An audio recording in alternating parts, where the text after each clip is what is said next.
O texto a seguir aborda a temática de gases medicinais. Leia com atenção. O mesmo gás, como por exemplo o oxigênio, tem aplicações medicinais e industriais. Todavia, de acordo com a destinação do uso do gás, existem diferentes critérios de pureza e qualidade. Os gases medicinais, em geral, atendem aos critérios estabelecidos na farmacopeia brasileira ou outros compêndios internacionais. Compêndio é uma palavra muito chique. Além disso, devem ser produzidos por empresas licenciadas e autorizadas pelas autoridades sanitárias competentes e que cumpram as boas práticas de fabricação de gases medicinais conforme normativas vigentes na Anvisa. Gente, não é festa, tá? E quer falar assim, não é festa.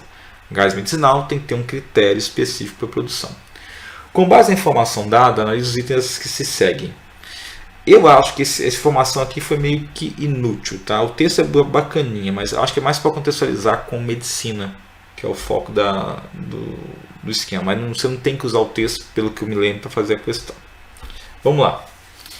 Em um cilindro com dióxido de carbono, com a pressão de 20 atm e 25 graus Celsius, então assim, pressão altíssima, temperatura ambiente. O gás está tendendo ao comportamento de gás ideal em comparação com o mesmo cilindro e gás a 001 atm e 25 graus Celsius. Gente, essa questão está fortemente equivocada. Por quê? Existe uma coisa importante. O que é esse gás não é ideal, tá? Ele fala que ele tende ao comportamento de gás ideal. Um gás ideal,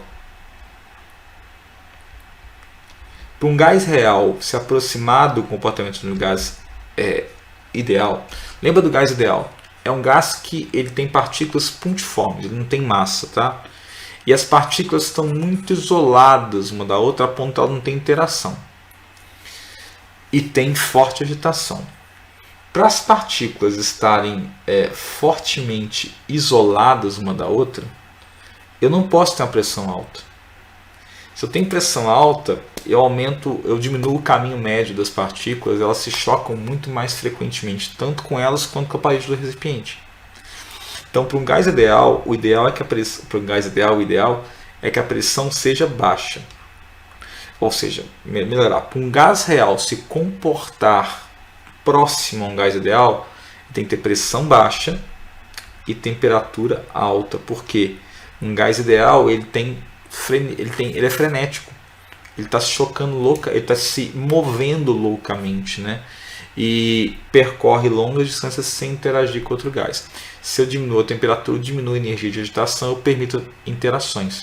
Eu permito mais interações potenciais do que interações ou energia cinética. Então, ele pecou nesse ponto. E é um detalhe daqueles detalhes teóricos muito importantes. Um gás, para se comportar como ideal, para aproximar a idealidade, tem que ter pressão baixa e temperatura alta. Tá? Lembra dos conceitos de gás ideal que te ajudam muito bem. Então, já posso cortar aqui. Essas análises são ótimas de questão. Posso cortar a A e a B. É C ou D. Então, se a 2 estiver certa, já sei qual vai ser. Se a 2 estiver errada, já sei qual vai ser. Faço duas e resolvo tudo. Considerando uma mistura de gases, a maior contribuição com a pressão total sempre será dada pelo gás com maior porcentagem mássica. A gente acabou de fazer isso. Então essa daqui está falsa. Vou te mostrar por quê. Está tudo ótimo na fala dele. Parece coerente, inclusive, né? Qual que é o BO? Seguinte. Uma mistura de gases. A maior contribuição com a pressão total, ou seja, o gás que tem uma pressão parcial, um gás A que tem uma pressão parcial que mais pesa para a contribuição total, é dada pela maior porcentagem mássica, é pela maior fração molar.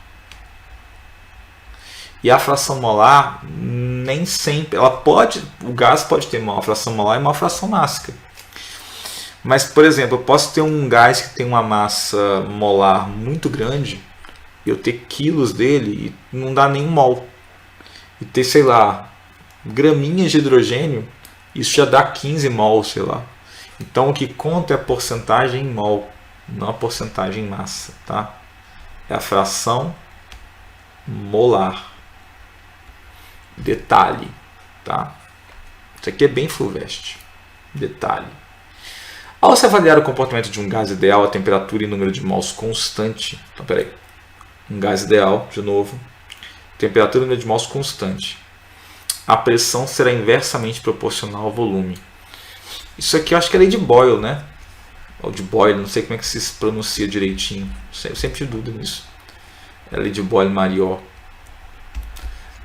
Que é o seguinte, ó. Se a temperatura nos mols é constante, então o sistema é fechado. Eu não estou variando a quantidade de massa, de partículas dentro. E a temperatura é constante. Se T é constante, eu tenho uma isoterma. É isotérmico o processo. Num processo isotérmico, eu vou ter pressão versus volume. E aí ele falou o seguinte aqui, né? Que nesse processo de pressão, a pressão é inversamente proporcional ao volume. Sim, é o que a gente está acostumado a ver, galera. Aquela isoterma bonitinha assim, ó. Tá? Pressão e volume sempre é constante para um gás ideal. Tá? Se eu aumento a pressão, o volume diminui.